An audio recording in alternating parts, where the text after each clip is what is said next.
예, 걱정하지 마십시오. 아니 그 친구가 평소에 언론에 우리 회사 이름 나가면 절대.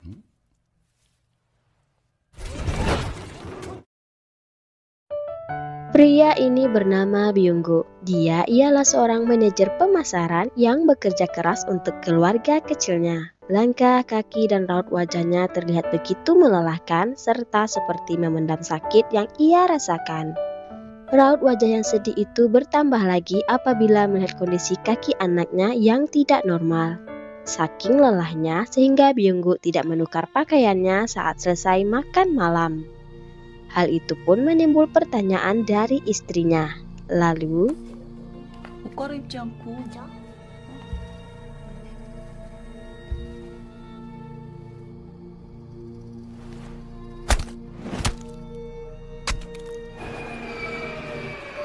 di kereta api yang begitu padat membuat karyawan magang bernama Miri ini harus berdesakan sehingga membuat dia terlambat ke kantor. Dan malangnya bertambah lagi apabila tiba-tiba liftnya mengalami kerusakan. Namun Miri tidak pasrah begitu saja, dia pun mencari jalan lain untuk menuju ke kantornya agar tidak terlambat. Dan inilah ringkasan film berjudul Office.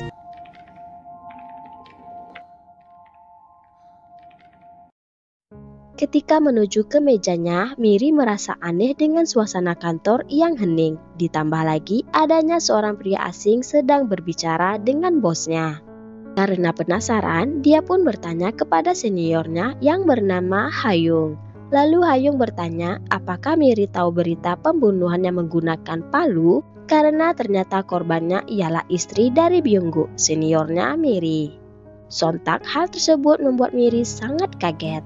집에 형사들 찾아봐. 요즘 현관 복사해서 회의실로 가져다 줘.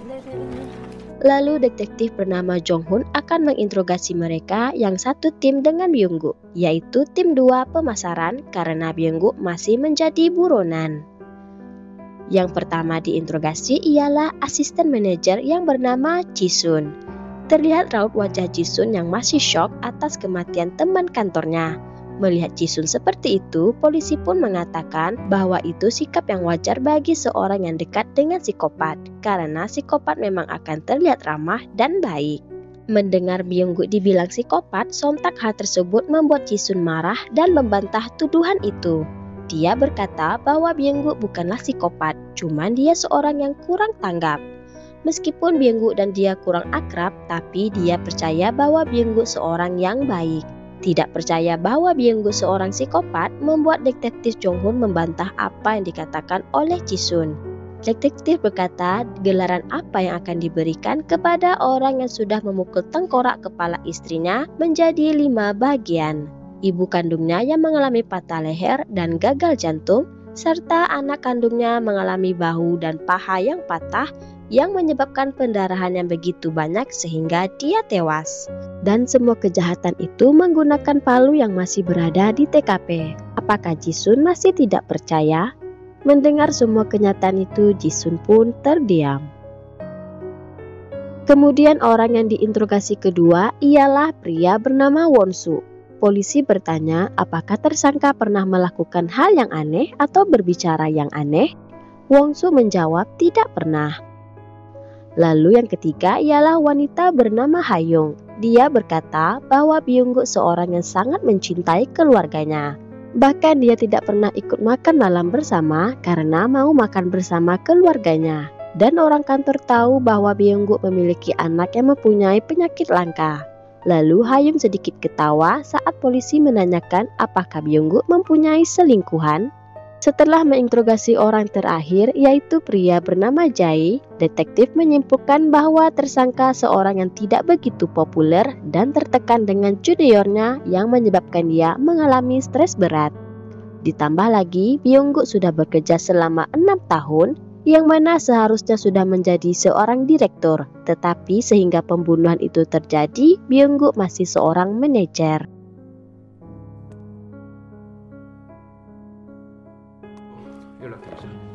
Pada waktu yang sama, Miri ketakutan saat dia membuka laci mejanya, seperti ada yang dia sembunyikan. Setelah mengetahui bahwa Miri salah satu anggota tim 2, detektif pun mau bertanya kepada Miri. Namun Jai tiba-tiba mengajak Miri untuk mengobrol sebentar dengannya. Di sebuah ruangan, Jai meminta Miri untuk menjawab tidak tahu tentang Byung-gu kepada detektif, serta melarang Miri untuk menceritakan apa yang dilihat pada waktu itu. Dengan nada yang merendahkan, Jai berkata Miri harus menuruti apa katanya karena Miri hanyalah seorang karyawan magang dan harus menjaga sikapnya.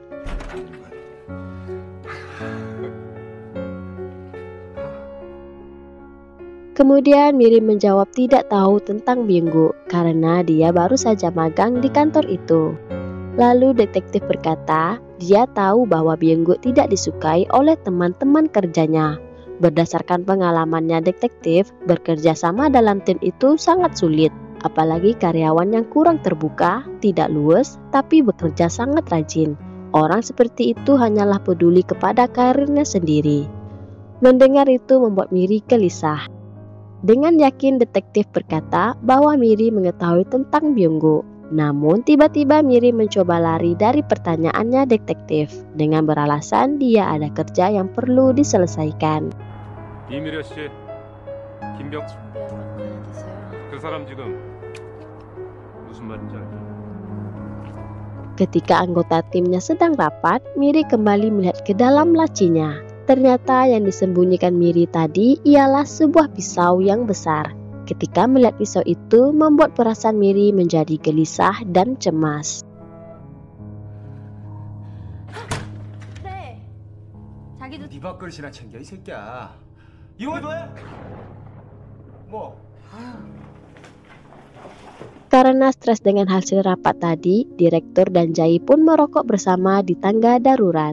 Mereka berdua mengobrol tentang masalahnya Byung-gu. Dengan menyebut Byung-gu seorang badut, direktur bertanya kenapa badut itu bisa melakukan perbuatan itu.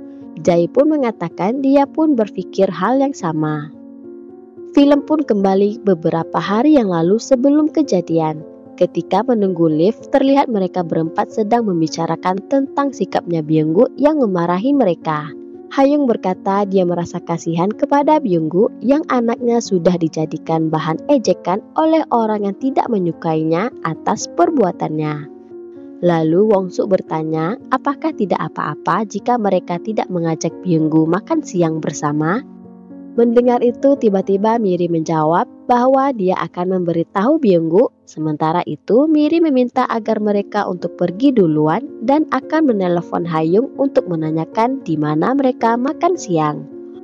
Bukannya senang dengan jawaban itu, malah mereka berempat seperti tidak suka dengan jawabannya Miri. Dan terlihat raut wajah mereka seperti tidak ingin Byung-gu dan Miri bergabung dengan mereka. Namun Miri tetap tersenyum karena bisa bergabung dengan seniornya. 그랬어? 그럼 미래 씨가 좀 챙겨. 우리가 연락해. Karena Byung-gu tidak mau ikut makan siang, maka Miri pun buru-buru menyusul seniornya. Namun sayangnya nomor HP Hayung tidak bisa dihubungi. Hal itu pun membuat Miri sadar bahwa dia tidak diterima oleh seniornya. Film pun kembali ke masa sekarang. Miri diminta untuk menghantarkan kopi kepada tamunya direktur. Ketika mengantarkan kopi, Miri melihat seorang wanita mengobrol sangat akrab dengan direktur. Hal itu pun membuat Miri semakin penasaran siapa wanita ini.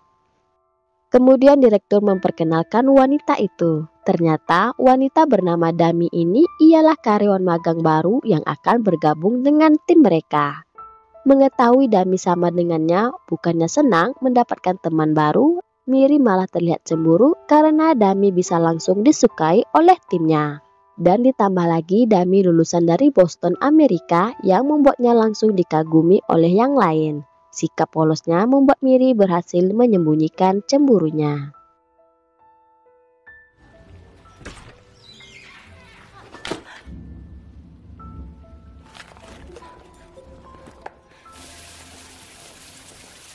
Pada malam hari di kantor ketika karyawan sudah pulang namun tidak dengan Jai. Dia terpaksa lembur untuk menyelesaikan laporan.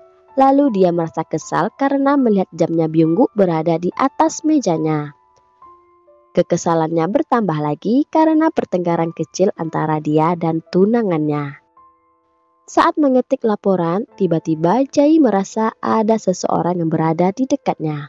Lalu dia dikagetkan dengan deringan telepon dari mejanya Byung-gu.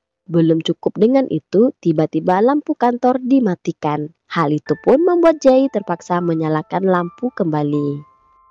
Pada waktu yang sama di kantor detektif, anak buah detektif menunjukkan rekaman CCTV kantornya Byung-gu. Berdasarkan CCTV, Byung-gu terlihat kembali ke kantor pada jam 10 malam setelah dia melakukan kejahatan itu pada jam 9 malam. Namun CCTV hanya dapat melihat Byung-gu memasuki parkir. Bahkan CCTV di lift tidak dapat diperlihatkan karena pada ketika itu lift sedang diperbaiki.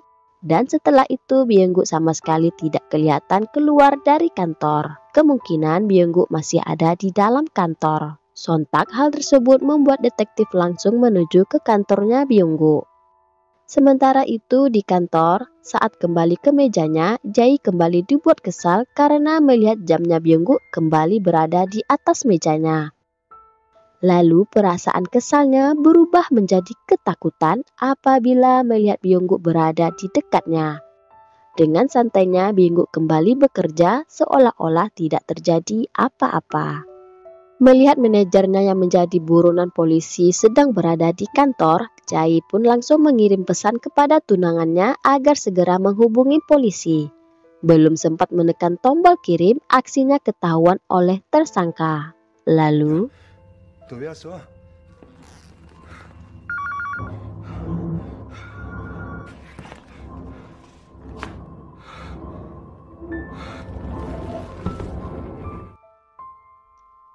anehnya ketika detektif masuk ke kantor, pintu yang digembok tadi sama sekali tidak ada. Dengan berhati-hati, detektif seperti melihat ada seseorang berada di mejanya Byung-gu. Lalu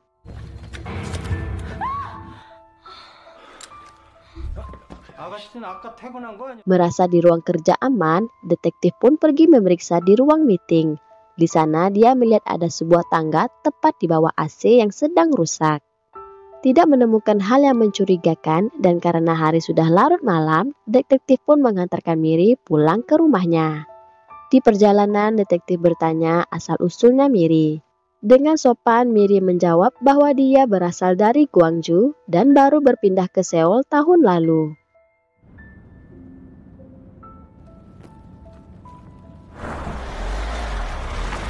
Lalu ketika hampir sampai di rumahnya, Miri mengucapkan terima kasih dan dia berkata bahwa apa yang dikatakan oleh detektif pada waktu itu benar. Serta Miri mengatakan dari semua seniornya hanyalah manajer Byung-gu lah yang ramah dan perhatian dengan dia. Meskipun Miri hanyalah karyawan magang, dia merasa manajer adalah orang yang baik. Pada keesokan paginya, pagi-pagi direktur sudah dibikin marah gara-gara Jae masih belum masuk ke kantor. Di ruang meeting, eksekutif kantor memperingati direktur agar menutup mulut karyawan tentang Byung-gu dan jangan sampai nama kantor mereka buruk di mata media. Eksekutif lainnya bertanya apakah Byung-gu melakukan itu karena ada dendam atas sesuatu. Direktur pun menjawab dia tidak tahu karena manajer Byung-gu orang yang kurang terbuka. Lalu eksekutif merasa ada air yang menetes di atas kepalanya. Namun setelah dilihat ternyata itu bukanlah air, melainkan itu adalah darah.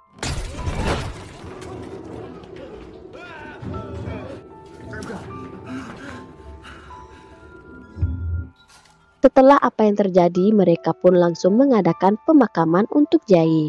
Anak buah detektif berkata, berdasarkan hasil otopsi, mereka menyimpulkan bahwa itu merupakan pola umum kasus bunuh diri.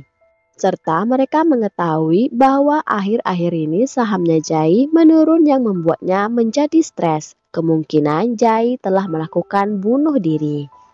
Di kantor, Miri tidak menghadiri pemakaman karena dia hanyalah karyawan magang. Jadi dia pun memutuskan untuk lembur. Namun ketika dia bekerja, tiba-tiba dia mendapatkan pesan dari Byung-gu. Byung-gu mengatakan bahwa dia sudah lelah bekerja hingga malam. Sontak hal tersebut membuat Miri ketakutan karena dia tidak melihat Byung-gu di mejanya.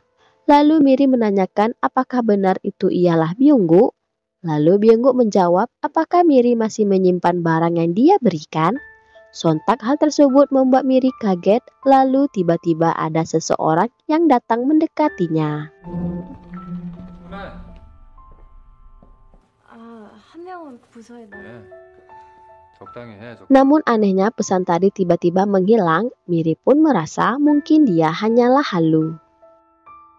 Ketika Miri ketiduran, tiba-tiba datanglah Dami yang membuat Miri terbangun. Dami berkata bahwa dia kembali ke kantor untuk menyelesaikan kerjanya. Lalu Miri bertanya apakah rumahnya Dami berdekatan dengan kantor, karena Dami bisa kembali ke kantor dengan cepat. Dami pun mengiyakan dia memiliki studio yang berada di Seoul. Mendengar itu membuat Miri iri hati karena rumahnya begitu jauh dari kantor. Dia tidak mampu menyewa rumah di Seoul karena harganya yang begitu mahal. Keesokan harinya, Miri datang begitu pagi, sehingga belum ada satupun karyawan yang datang. Lalu, dia diam-diam melihat hasil laporan yang dibikin oleh Dami. Perasaan irinya muncul lagi apabila melihat laporan Dami yang begitu rapi. Setelah itu, Dami dan Wongsu datang bersamaan. Lalu Dami meletakkan bunga di atas mejanya Jae. Sikap perhatiannya itu membuat Wongsu dan Hayung memujinya, ditambah lagi Wongsu menyukai cara bicara Dami yang merendah dan sopan. Mereka berdua pun mulai membandingkan Dami dengan Miri. Mereka berkata Miri hanyalah setengah dari Dami. Miri tidak ada apa-apanya jika dibandingkan dengan Dami. Mendengar gosipan mereka membuat Miri begitu resah dan tidak nyaman. Dia pun pergi dari sana. Namun anehnya ketika Miri pergi, Hayung malah terlihat berada di mejanya dan tidak sedang berbicara dengan Wongsu. Merasa dirinya akan digantikan dengan Dami, Miri pun menemui HRD yang bernama Kim untuk menanyakan tentang apakah dirinya bisa menjadi karyawan tetap karena dia sudah magang selama 5 bulan. Manajer Kim pun menjawab Miri tidak perlu khawatir tentang itu. Karena dia yakin tidak lama lagi Miri akan mendapatkannya. Karena manajer melihat Miri karyawan yang sangat rajin dan seorang pekerja keras. Lalu Miri bertanya tentang Dami. Setelah melihat data Dami, manajer berkata bahwa Dami belum bisa dievaluasi karena belum lama bekerja. Mengetahui semua itu membuat Miri begitu lega dan senang. Namun perasaan leganya hilang apabila Miri dimarahi oleh Jisun karena Miri hilang selama 2 jam yang membuat Jisun tidak bisa mendapatkan data-data dari Miri. Miri sudah berusaha meminta maaf atas kesalahannya, tetapi Jisun masih tidak berpuas hati dengan jawaban dari Miri. Dengan tidak peduli dengan perasaan Miri, Jisun berkata apakah Miri tidak pernah berpikir mengapa direktur memperkerjakan Dami menjadi karyawan magang, sedangkan masih ada Miri yang cukup untuk mereka. Serta Jisun berkata biasanya karyawan magang akan dipermanen hanya selama 3 bulan. Mendengar kata-kata itu dan tatapan dari timnya membuat Miri terdiam dan malu. Setelah apa yang terjadi tentu saja Miri pun menangis. Mengetahui bahwa Miri menangis, Hayung pun memberi nasihat agar Miri jangan terlalu bekerja keras dan jangan terlalu memaksakan diri menjadi sempurna. Serta Hayung berkata lagi, Miri terlalu baik sama seperti manajer Byunggu. Sontak mendengar kata-kata itu, membuat Miri teringat ketika Byunggu menerima sebuah paket dari temannya yang mati karena bunuh diri. Isi paket tersebut ialah pisau yang pernah dipegang oleh Miri. Awalnya Byunggu merasa aneh dengan pisau itu, namun setelah memegang pisau itu membuat Byunggu merasa tenang. Maka itu dia pun mau Miri merasakan hal yang sama karena Byunggu merasa karakternya Miri sama dengan dirinya. 내가 보기엔 너 나랑 비슷해. 좀 이상한 거 아시죠?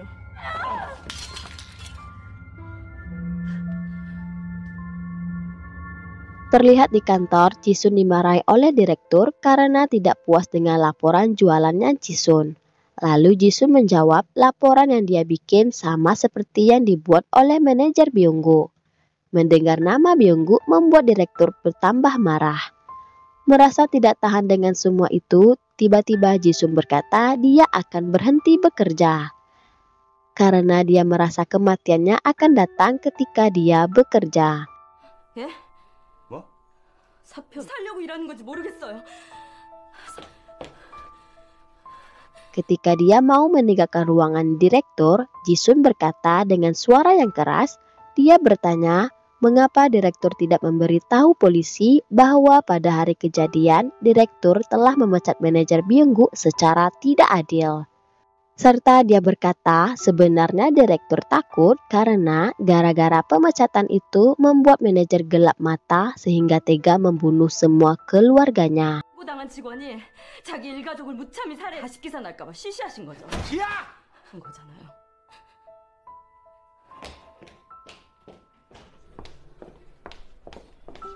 Ketika ingin pulang, Jisung berkata kepada mereka bahwa yang tahu tentang pemecatan itu hanyalah Jisun, Jae, dan Miri.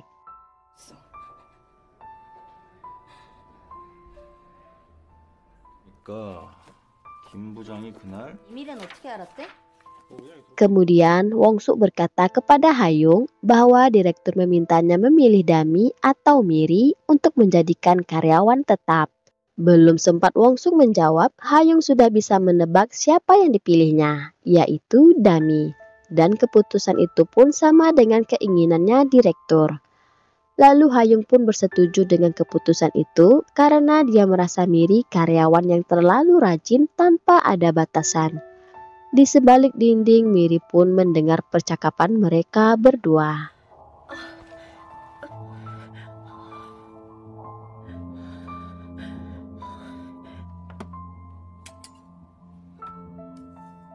Lalu di tempat detektif berhasil menangkap seorang buronan yang bersembunyi. Pada saat anak buahnya mengatakan buronan pasti mempunyai komplotan untuk bersembunyi, membuat detektif teringat dengan kata-kata Miri pada waktu itu. 저한테는 좋은 분이셨어요. 명국 과장님 많이 따랐어요. Merasa lelah dan stres dengan semua yang terjadi, direktur pun merokok di tempat yang pernah dia merokok bersama Jae. Namun dia terlupa membawa korek api. Lalu tiba-tiba ada seseorang yang merokok di bawahnya. Hal itu pun membuat direktur ingin meminjam korek api dari orang itu.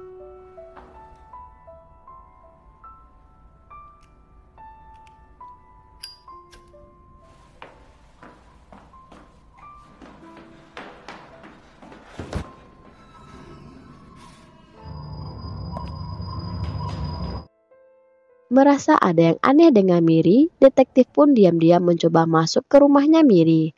Setelah diperiksa, dia tidak menemukan hal yang mencurigakan. Ketika mau pergi dari sana, ada seorang wanita tetangganya Miri memanggil detektif. Dengan pertanyaan yang aneh, wanita itu berkata, apakah Miri sudah meninggal? Karena pada waktu ia mabuk, dia tidak sengaja masuk ke rumahnya Miri. Lalu dia melihat Miri memegang sebuah pisau dengan tatapan yang dingin, sehingga Miri tidak peduli dengan kehadirannya di rumah Miri. Saat di perjalanan, Jisun mendapatkan SMS dari direktur yang memintanya agar Jisun kembali ke kantor, dan dia meminta maaf.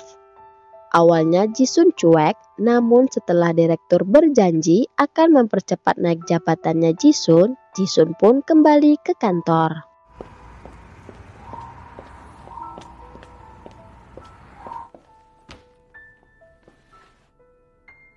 안에 있어요. 안에 있어요.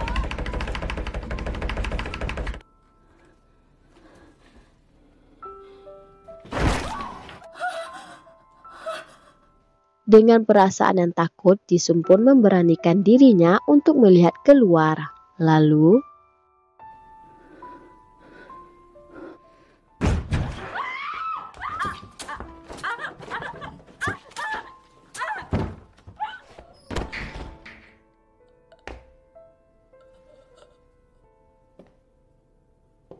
ternyata yang membunuh Jisun ialah Miri. Namun di matanya Jisun, dia malah melihat Byung-gu lah yang telah membunuhnya. Di tempat lain, Sapa meminta anak buahnya detektif untuk memeriksa sebuah ruangan karena dia mencium aroma yang sangat busuk. Setelah diperiksa, ternyata ada mayat seorang pria dan mayat itu ialah Byung-gu. Kemudian Hayung kembali ke kantor dengan ditemani Won-soo untuk mengambil HP-nya. Ketika sampai di ruang kerjanya, mereka berdua melihat ada seseorang berada di mejanya Byung-gu. 거기서 뭐해? 자기가 하고 있어? 어딜 가? 너 이제 끝이야.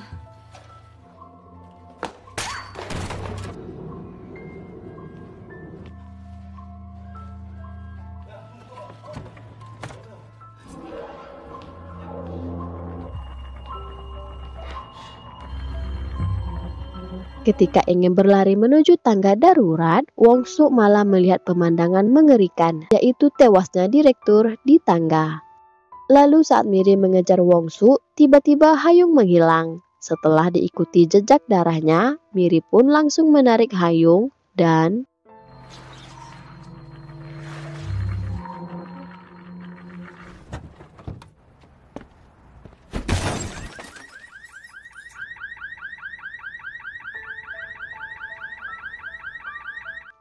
dengan memohon, Miri meminta agar pisaunya dikembalikan karena dia merasa tenang jika memegang pisau tersebut.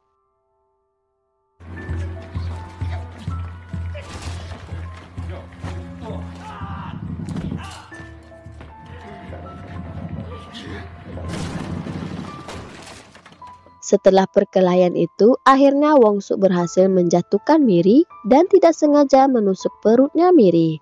Lalu dia bertanya, kenapa Miri melakukan ini semua? Miri hanya menjawab dengan senyuman psikopatnya. Kemudian tiba-tiba datanglah detektif menodongkan pistol agar Won-soo melepaskan Miri. Namun Won-soo berkata, ini bukan Miri. Dia pun meminta Miri mengaku siapa dirinya sambil mencekik Miri.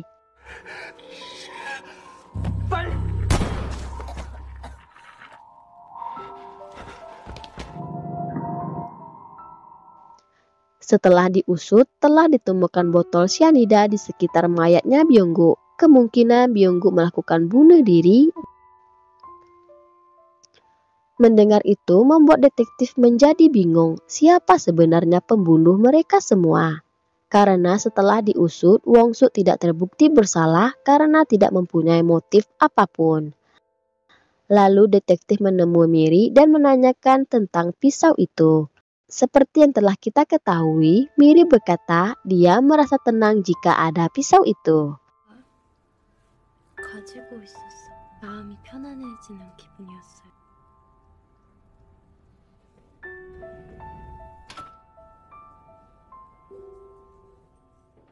Dan film diakhiri dengan Miri mendapatkan telepon yang memintanya untuk datang wawancara kerja barunya. Itulah ringkasan film berjudul Office. Tekanan dan stres dalam bekerja, ditambah lagi teman kantor yang tidak menyukai mereka berdua, membuat Byung-gu tega membunuh keluarganya serta Jae. Setelah melakukan itu, dia pun melakukan bunuh diri. Merasa nasibnya sama dengan seniornya, Miri pun mengikuti jejak sang manajer. Sakit hati dan lelah yang dia hadapi membuat jiwanya terganggu sehingga tega membunuh semua timnya. Dalam film ini tidak dijelaskan mengapa Miri tidak ditangkap.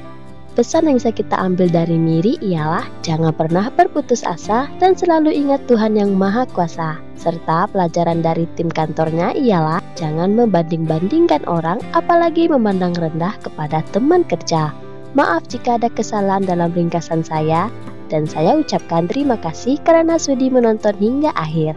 Dan jangan lupa untuk subscribe, like, komen, dan share. Sampai ketemu lagi di video seterusnya. Bye! 오늘은 하늘이 아주 파래 나의 앞에 있는 네 모습도 눈부시기만 해 세상은 따뜻해 나의 곁에 있는 너로 변하지 않는 네 모습을